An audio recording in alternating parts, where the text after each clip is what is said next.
ہے کہ جو دلیل یہ پیش کر رہے ہیں وہ دلیل خود حضور صلی اللہ علیہ وسلم کے ہاں بھی سچی ہے اور ٹھیک ہے، پھر قرآن کی قسم کیوں اٹھائی؟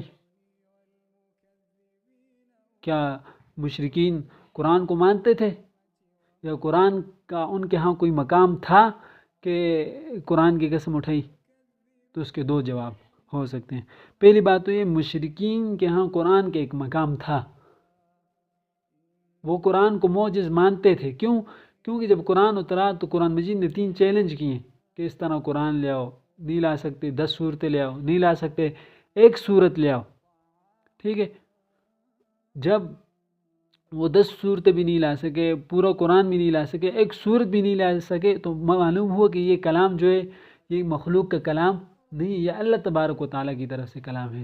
تو ان کے ہاں گویا قرآن کی ایک حیثیت بنی